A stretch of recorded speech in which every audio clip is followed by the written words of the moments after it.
Good afternoon, everyone. Thank you for joining us today. We're going to wait just a minute to let others join, and we will begin today's discussion.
Welcome to the latest installment of Homeroom with Education Leaders.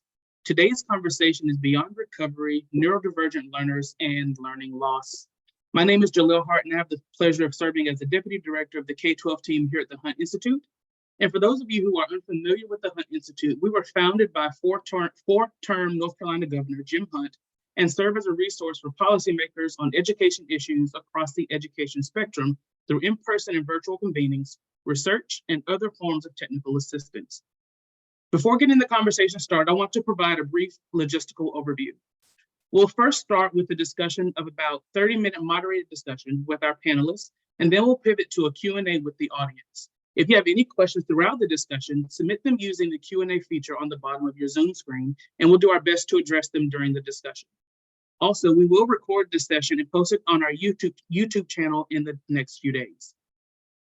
Likewise, we encourage you to join us on Twitter to continue the conversation using the hashtag #EdHomeroom. And speaking of today's conversation, we're so appreciative of our panelists who are joining us today. The term neurodivergence includes spectrum disorders and learning disabilities such as autism, ADHD, dyslexia, dyspraxia, dyscalculia, obsessive compulsive disorder, bipolar disorder, and more.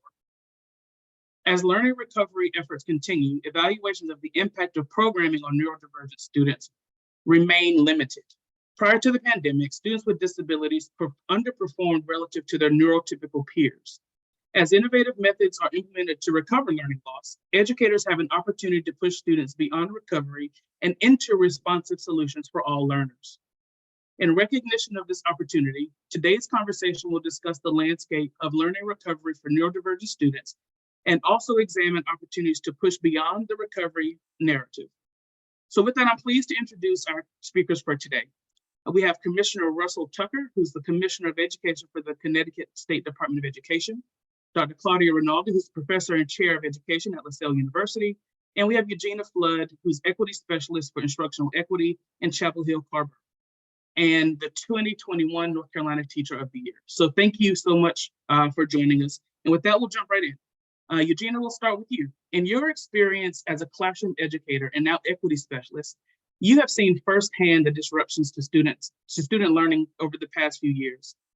Have there been any noticeable disparities in the recovery process between students with disabilities and those without?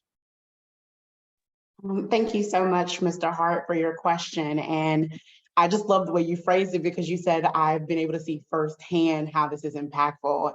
And I remember this firsthand because in March of 2020 was the day that we were told that we were going to be exiting the classroom.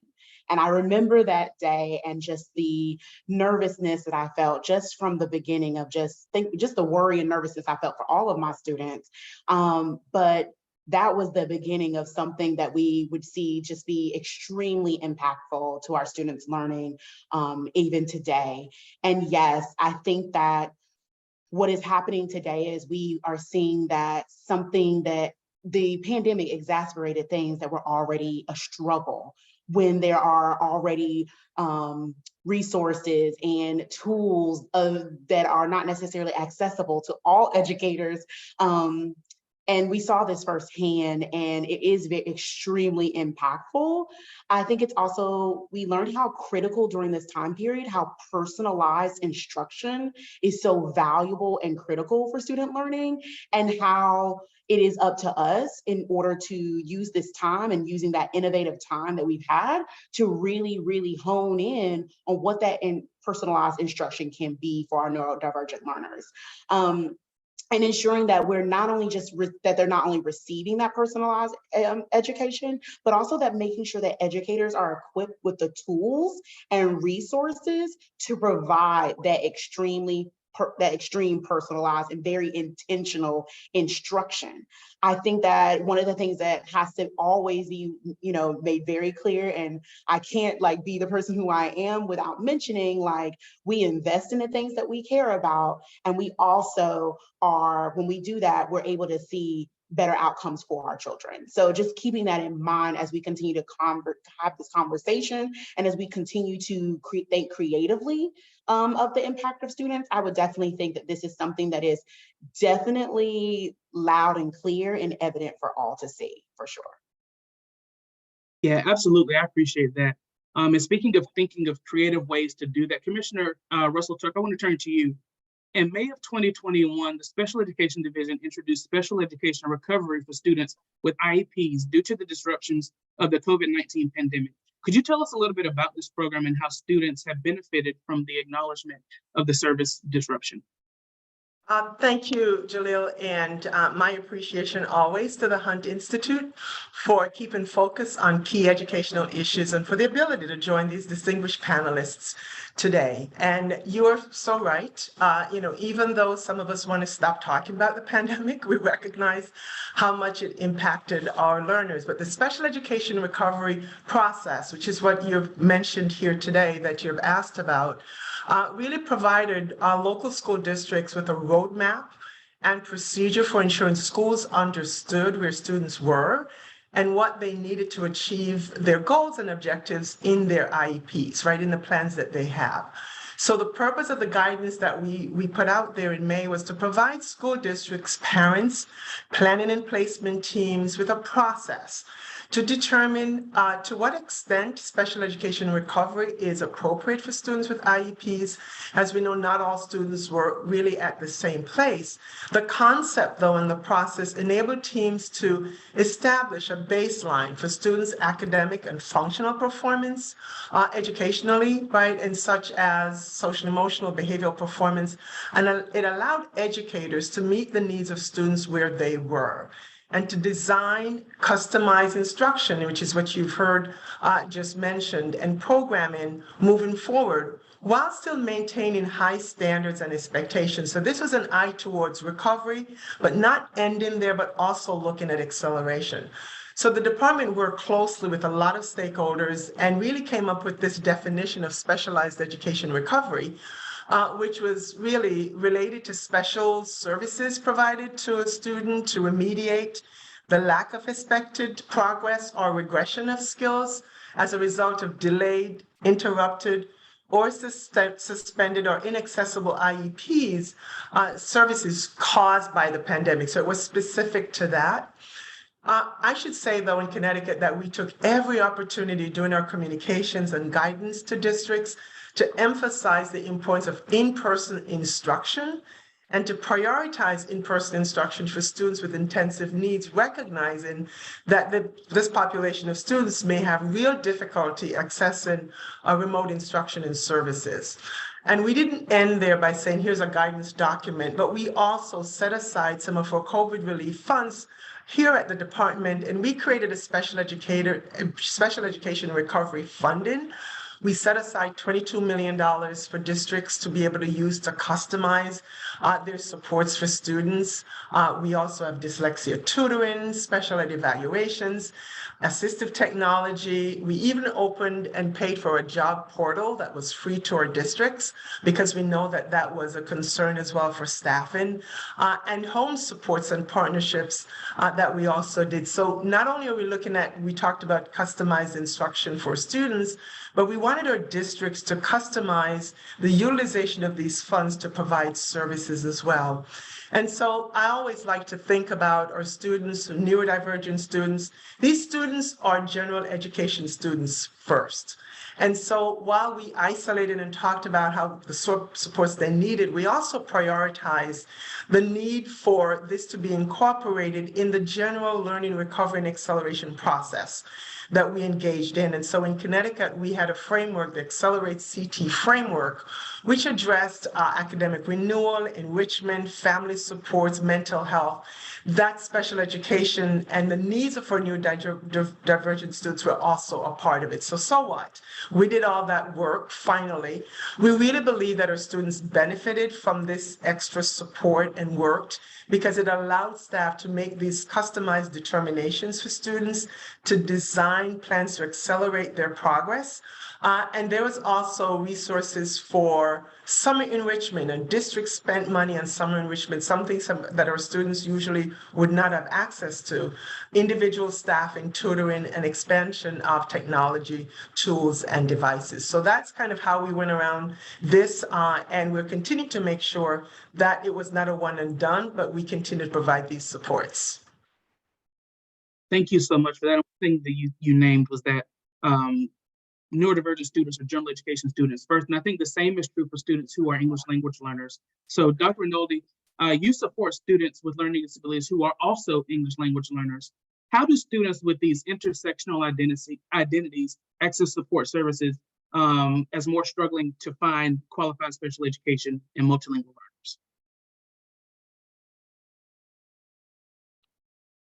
Thank you again for the invitation to come and be in this panelist. And I'm so excited to hear about all the efforts that are happening through the commissioner's explanation and Eugenia's work in the classroom since the COVID. But I think the unique needs of the students who are dually identified, who we call having a disability and also being English learners, really became capitalized during the pandemic, mostly because we couldn't reach all of them at the same time. We couldn't coordinate. There was limited collaboration happening, and the preparation of the teachers really wasn't there. We pivoted to teaching and then back to the school, but that left limited professional development to be focused on what dually identified students need. So I think what we see is still a lot that needs to change is, one service trumping the other. So for example, special education trumping ESL supports. And what we all need to keep in mind is that these dually identified students need the support of ESL to access the curriculum as general education students as general education students first, like the commissioner said,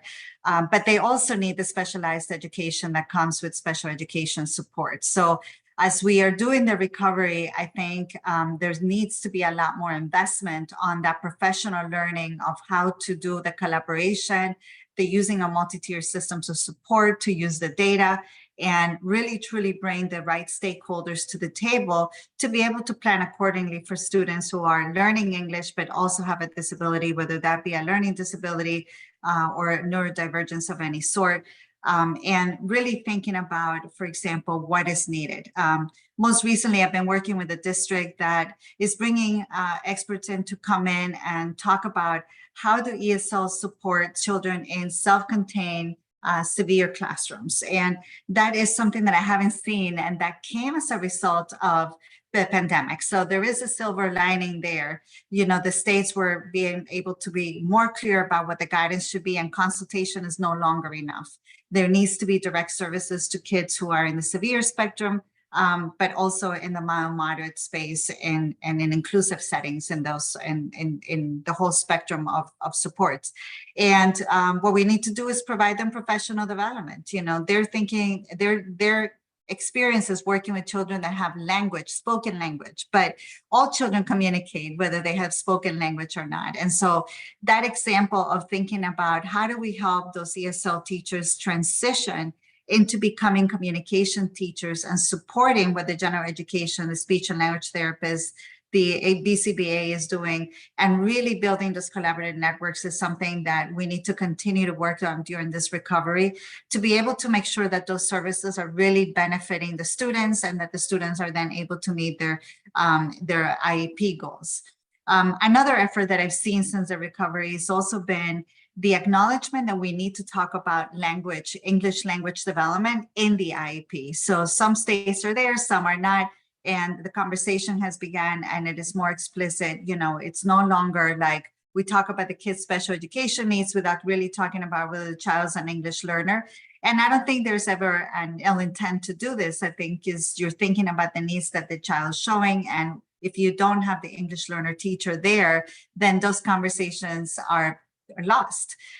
So really thinking about the professional development in collaboration in service delivery, but also in consultation during the IEP and the special education referral and evaluation process are really key areas that would really help to continue the growth of this population as we move from the recovery onward. Thank you for that. I really appreciate it. And I also would like to ask a follow-up question to all of you. But before I do that, I just want to remind our participants that if you would like to submit questions for the panelists, please do so in the Q&A section on the bottom of your Zoom screen. So students with disabilities often have higher rates of chronic absenteeism than students without disabilities. And we know that students with consistent attendance perform better academically and socially long-term. Why are students with disabilities struggling with attendance, and have responsive strategies to promote attendance among students with disabilities changed over time? Commissioner, we'll start with you, then we'll move to Eugenia and Dr. Rinaldi.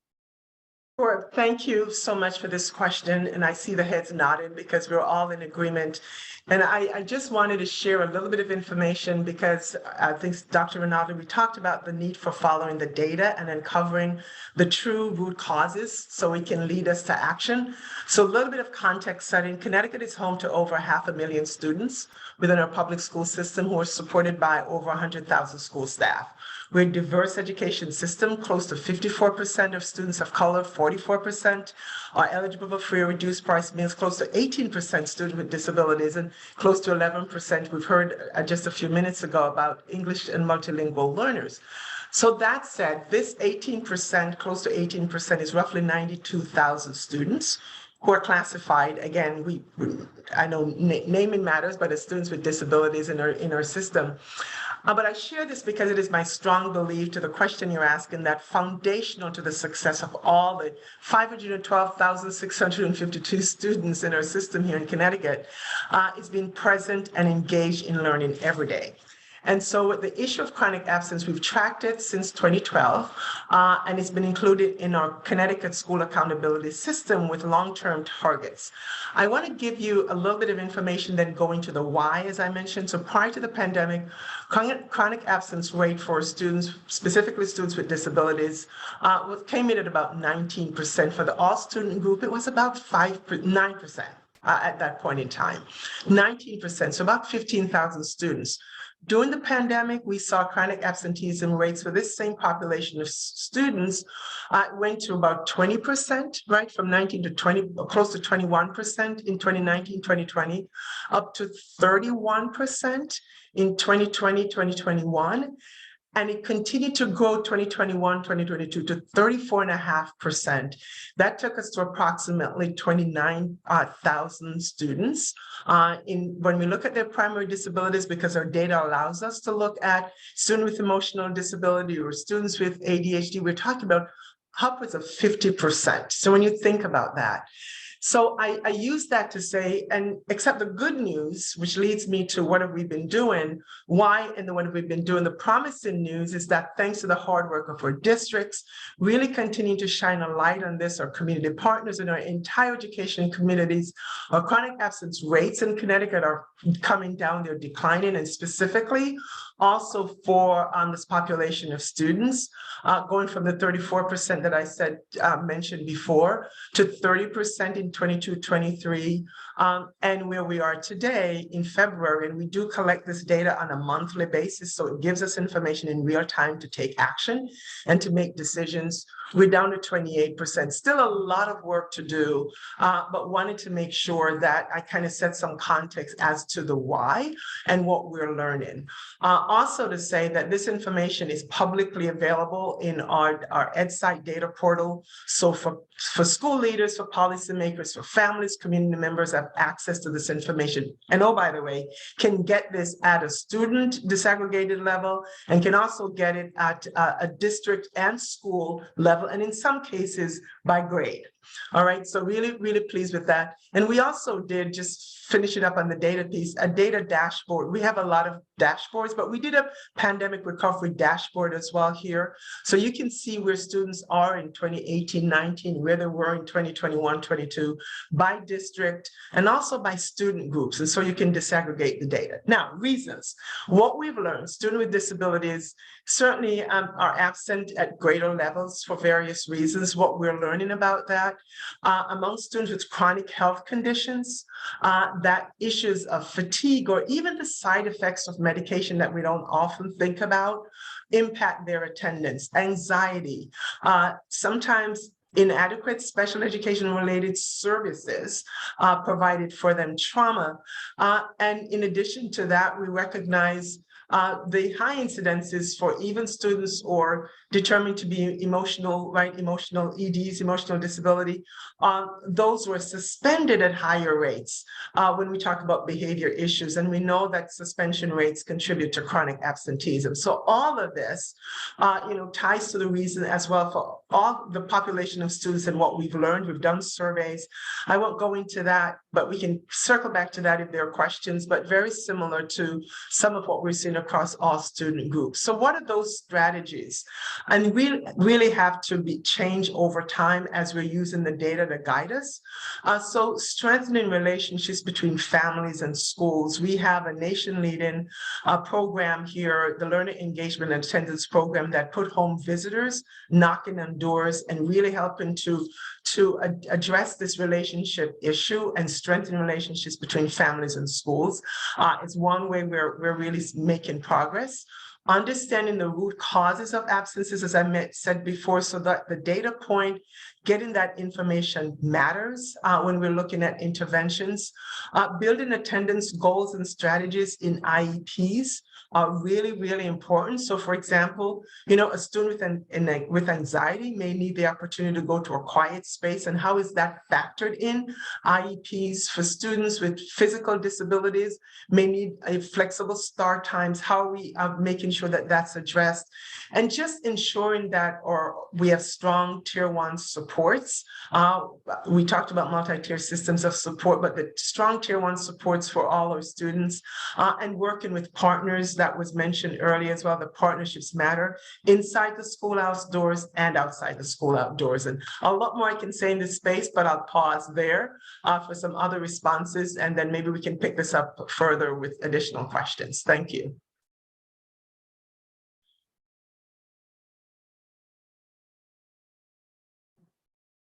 Eugenia? Oh, thank you so much. And I'll just jump right in and continue the conversation.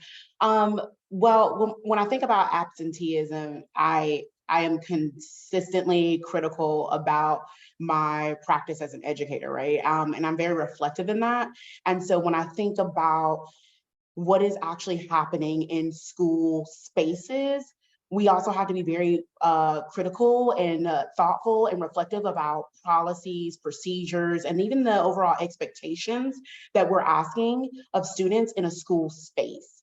And I say all that to say, like, we really have to be thinking about the environment. Is the environment that our students are walking into, is it one in which it accepts them for who they are as people? It welcomes them, and it is a space that is rooted through and through, no matter what classroom they go into, as a place where they can learn and thrive And that's what we want for children. And so part of that means that we have to create these welcoming environments, whether that be that you are a school that is incorporating restorative practice into your school. I know for me, my elementary school, we were a restorative practice school, and what that means about the environment in which we have set, and how we communicate with our families, how we communicate with our students as well. And I think that kind of goes along with what the commissioner was saying as well about, when it comes to the data points that she mentioned, and I think that that's something that could be true for several different states, right? We have to be very intentional about the environments that we're creating. I also think about, for me, I worked in an elementary classroom. How is my classroom my classroom by itself could be extremely overstimulating or not for a child. And am I being mindful of that? And am I also, most importantly, allowing students to be part of the conversation? One of the best things that we can do, and I tell teachers this often, is one of the best things you can do to figure out whether or not something's working for a child or not is ask them. Find the, like Dr. Rinaldi said, children have ways to communicate with you. I've seen kindergartners vote on what type of playground they wanted to play on by using a little sticker. So I think that we have to, again, this takes a moment of time and creativity for educators, and providing them both of those things in order to make sure that these environments are set up for students to thrive. And what are we willing to do and commit to make sure that that happens?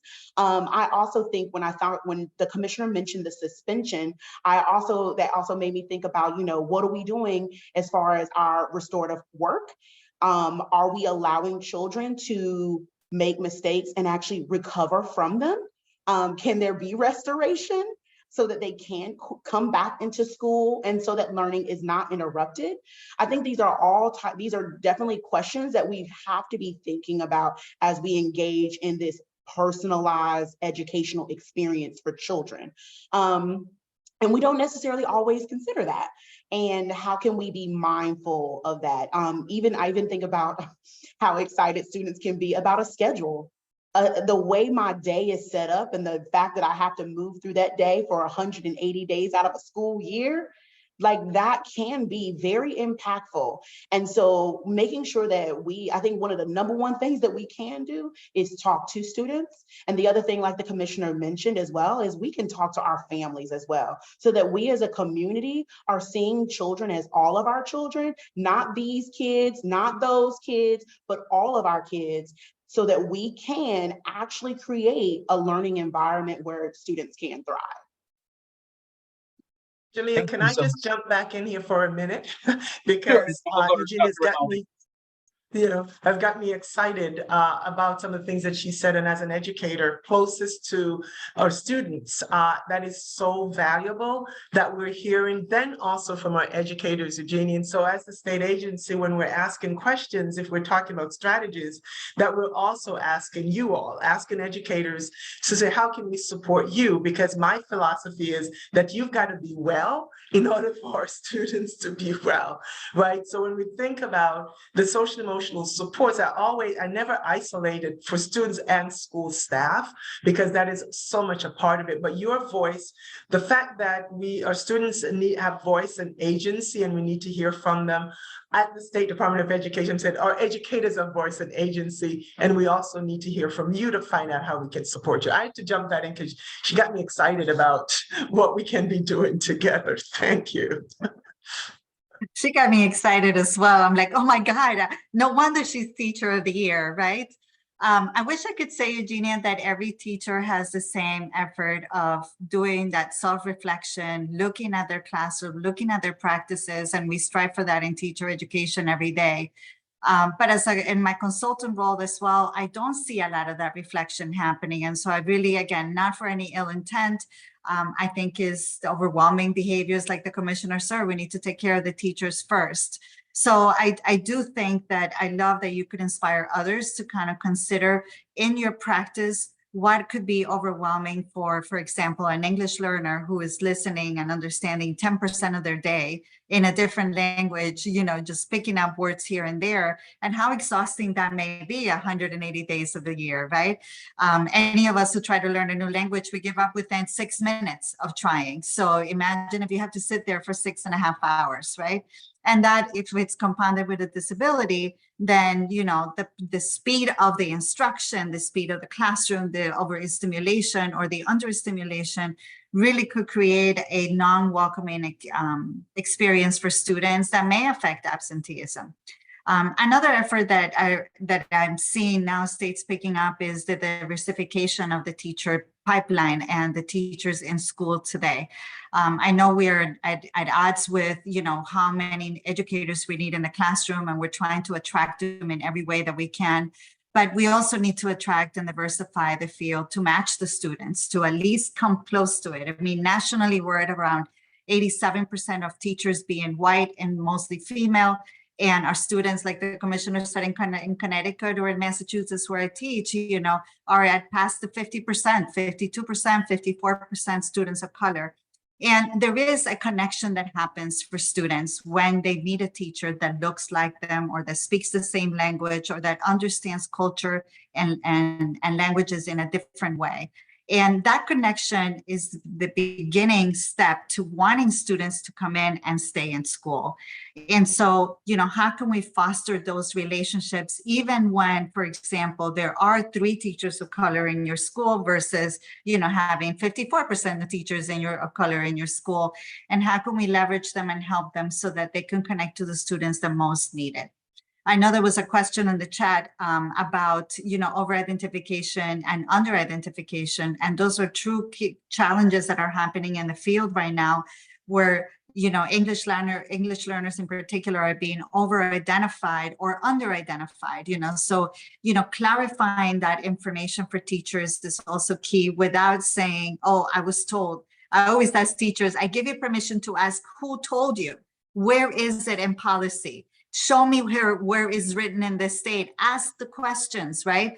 Because many people who are in leadership positions may not know the right laws and policies that guide the instruction for students, particularly who are dually identified, but students with disabilities or who are English learners. So, for example, you don't need to wait to refer a student to special education if you truly feel that a child actually has a disability. They don't have to be a level 3 of English, or they don't have to be a level 2.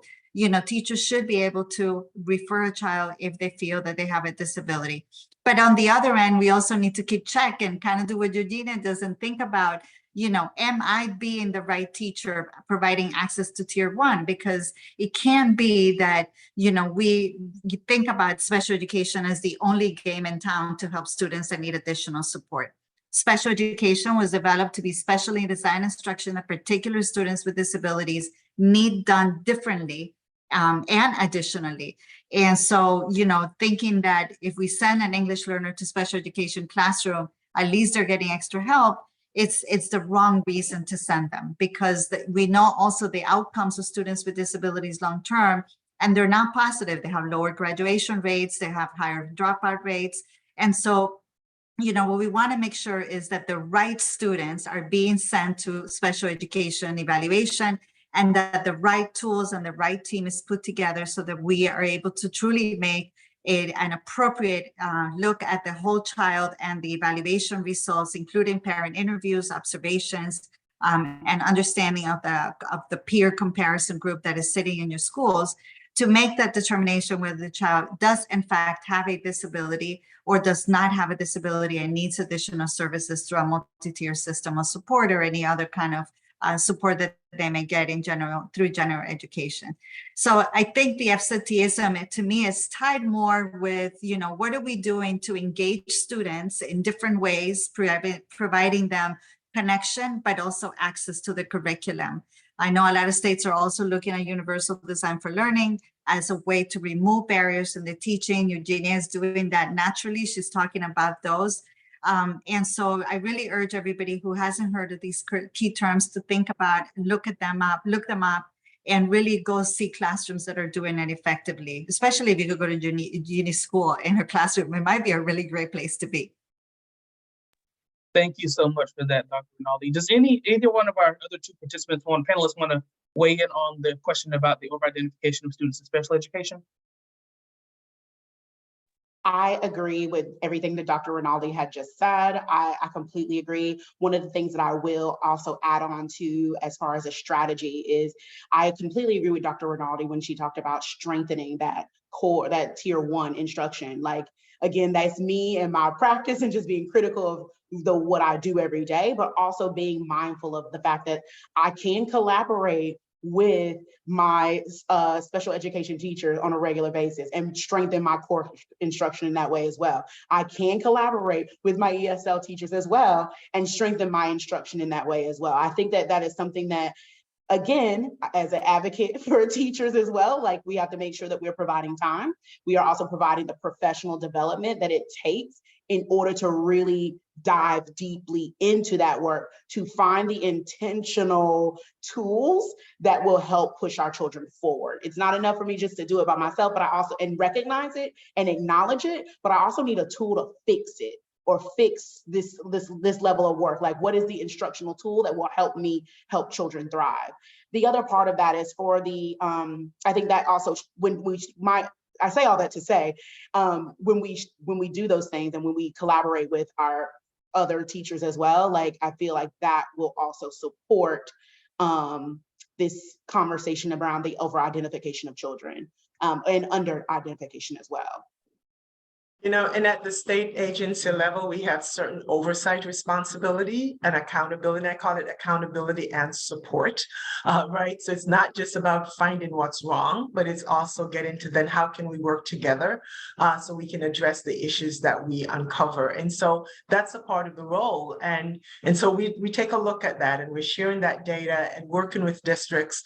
And then also at the macro level, determining then what do we need to provide statewide. And so what is the professional learning, what it is that we need to do, being driven by the data to provide that level of support.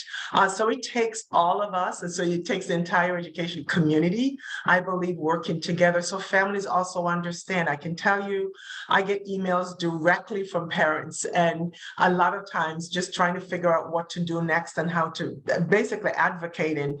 And that's a part of the role as well, but really giving the district as much support as possible. And there are other partners in this work as well. I know in our agencies, other state agency that I can deploy at the state agency level. When I spoke earlier about home visits and home supports, that's working with another state agency that is doing that work. So you can see if we can work, and if I can deploy colleagues in other state agencies to provide statewide support, then we bring it down to the district level, who's then able to do that work and provide supports at the classroom level. And for families, that to me is what it takes. None of this can be done in isolation. It's all of us working intentionally together. And I recognize, Dr. Rinaldi is higher ed institution as well, right? So it's also the preparing institutions for our educators to make sure that we're addressing all these needs and that when they're out ready. So it's not, you're not constantly trying to almost remediate to a certain extent, right? That we're also doing that in the preparing institutions as well. I'll add as well, from commissioners, I hear you say that, we're trying very hard in teacher preparation to think about responding to the needs out there, particularly in this area of over-identification and under-identification. And, looking at how there is not one state in the United States that actually has an endorsement or a licensure on bilingual special education, which is a field in and of itself. And that would answer the question that Christy had in our chat about, is there any differences, any evidence of differences in recommendations for IEP evaluation if there's a teacher, student, race, and ethnicity match? And so, I think one of the things that as educators, but also leaders in the field that we need to think about is how do we keep up with whatever endorsements in terms of professional development do teachers need? And you both mentioned this. And that is one area that I feel that we can make a big difference. Right now I have a program that addresses that particular training, and it's low enrolled. And it's low enrolled because there's no endorsement from the state to attach to it. And so, the teachers want help in that because I get calls for consulting all the time, but then they are not enrolling in the programs because that level of need from the endorsement side of the state needs to support that urgency to do that need. So, one of the things that would happen if they were able to do that was to really look at the benefits of what the Public Law 94-142 IDEA says about special education evaluation and English learners. And, there's been a lot of documents that have come out since 2006 when the law passed, but in particular, ensuring that we're evaluating in the native language, or at least observing and getting ways to understand how the child learns from their native language perspective is very key. Other areas that I feel that we've forgotten in the IEP evaluation is actually that parent interview, like an in-depth parent interview and observations in the ESL classroom and in the general classroom. Because of course we know that students in the ESL classroom with smaller number, with a teacher that understands their English development, will speak a lot more than a child in a classroom of 25, when they know that they don't really speak English that well. So conducting those observations, getting to know the child's native language and their native literacy, and understanding what happens at home. Do they live in a macrocosm of, Spanish-speaking communities where Spanish is really highly valued, or they're in a community where that's not the case, and so they're doing a lot more translanguaging in the home of English and Spanish, right? Those are two kind of ideas that I always bring up to our educators to think about. So I think there is a lot of recommendations that would come of it. The Office of English Language Acquisition has created a toolkit that I highly recommend everyone take a look at. So if you Google OELA toolkit, OELA toolkit, it will come out. Chapter 6 is particularly on the special education evaluation process. And what I think I'd like to highlight from that is that it has a set of charts that allows them to see what would be a language learning difference and a disability. And as you sit around the team with representation for the right stakeholders, which would include the general educator, the ESL educator, bilingual educator, the special educator, school psychologist, and whoever else would sit there, they could go through those charts together and really think about what are the challenges that the child is exhibiting and whether it truly is a disability or a language difference. And I think that could also help shape, if the child meets eligibility, what the IEP goal, how are they going to manage the access of language learning in the process of learning that goal, that academic goal or functional goal that they may have. So those are just a couple ideas. And could I also mention too, I just want to lift this up one thing as well. As we talk about these wonderful learners, whether you're a multilingual learner with a disability, you also, for me, you also can be gifted as well. You could be twice, triple exceptional in my mind. And I think that that's something that all educators also are going to be equipped to do as well. For me, it is an expectation that, for me as a teacher, I'm a talent scout. And on the first day of school, I start scouting. I am the recruiter, just like anyone would be recruiting anyone for a basketball team. I am recruiting talent as well. And so as we are possibly seeing students come into classrooms with a disability, we also are seeing students that are coming into classroom with a disability that are truly gifted and talented in mathematics, truly gifted, talented in science and social, all the other things. And I think that that's something that we also want to make sure that we capture as well as we are looking at students as a whole. Absolutely. Thank you so much for that. Everyone, oh, excuse me 1 second. There we go. Can you speak to, this is for each of you, can you speak to the work that you're doing as educators and leaders in your respective schools and states to support and prepare neurodivergent learners as they matriculate through the school and enter the workforce or higher education? Sure, I could start with that. I am actually the mom of a neurodivergent student with high functioning autism. And I think the hardest, even with everything that I know, the hardest transition that happened was in that transition between high school to college, which happened right in the middle of the pandemic. And the hardest part was that the pandemic really gave my son the opportunity to say that he didn't have to go to school. And so how did you get him back in? For us was a really big challenge. And it really took a team of the school and us as parents to really get him to go back that senior year and be able to deal with the anxiety and the additional issues that he has, but also then getting him ready to transition to college. I would say that area is still developing. In the other side of my life as a university teacher education preparation person, expert, we do get a lot of students that are neurodivergent and they struggle. You know, they don't have the social skills that the other students do. They have different social skills. They have very high academic skills in many cases. And so getting the faculty also trained around that. We've just had 2 workshops over the last 2 years on how to support neurodivergent learners in our college classrooms. And that was excellent by a national organization, AANE, particularly their chapter in Massachusetts, that has done a fantastic job of looking at how these children transition from, young adulthood into the work life or the profession. In the case of my son, he went to a university here in Florida and did not have a really successful transition and has dropped off of college since. But I'm hoping that he does go back at some point and I start putting the little seed in, like, well, maybe you could take a college class here and there. And I think that the hardest part for this population is the hyper focus on those particular areas that they have. And so what can we do as college professors or high school teachers to really help them to think a little bit more broader and be able to learn how to break time apart so that they could have their hyper focus, but also show other interests that would help them to meet other goals that they may have.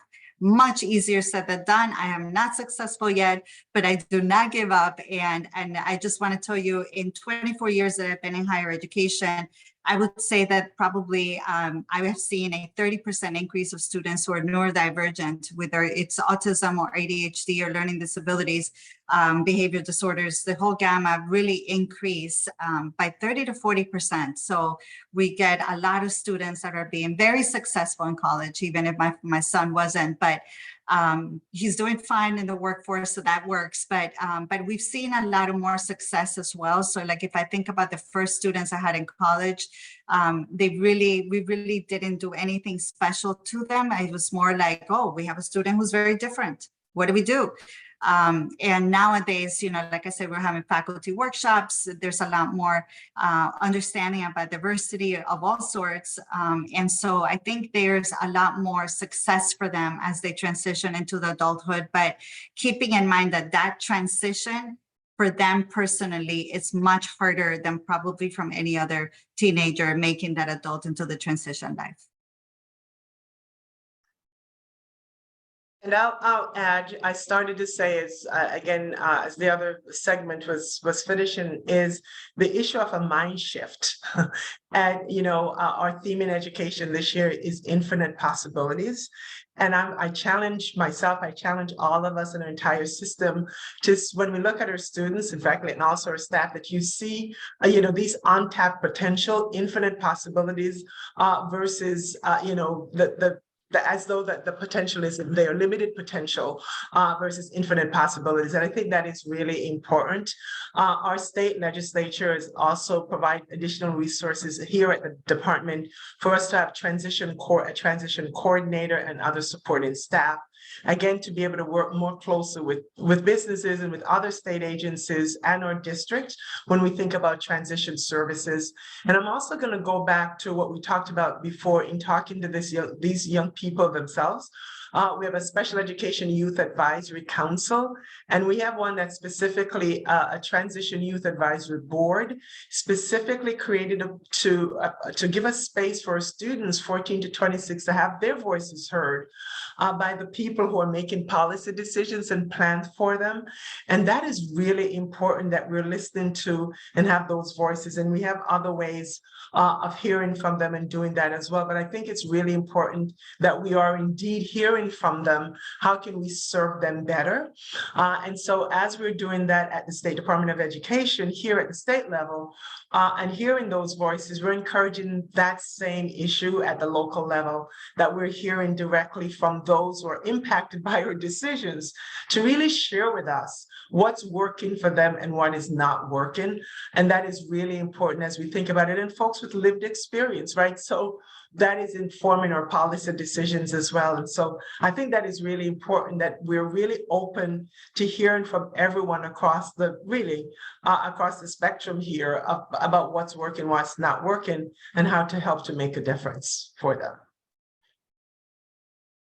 And the only thing that I think I would add to this conversation when it comes to just when you were thinking about the transitions of like the success, and I was a fourth grade teacher. So when I think about going from fourth grade to fifth grade, one of the things that I think the pandemic definitely forced educators to do as well is to think about the different modalities of instruction, but also the different modalities that children can show mastery and understanding. And I think that this was a perfect time to be super creative in this way. A perfect example of this was actually one that me and my colleague were recently talking about. She likes to use VR in her classroom. So this is elementary school. The kids are reading a text, and they're doing character study. And the kids are able to design a virtual reality room based on a character. So and they have to explain everything that they put in this character's bedroom. And in the bedroom, so if you see a mirror in the bedroom, it's because the character is so vain, and the kid will explain it as you're like going through their virtual reality bedroom that they created for this character. And so one of the things that she experienced was she had a neurodivergent student who was like, you know what, I don't really like using this piece of technology or this program. And the student said, he was like, can I use Minecraft instead? Like, I know how to work Minecraft. Will you let me do that? It's the same thing. You can design classrooms, you can design spaces. And, you know, my colleague was like, absolutely. Like, just say yes.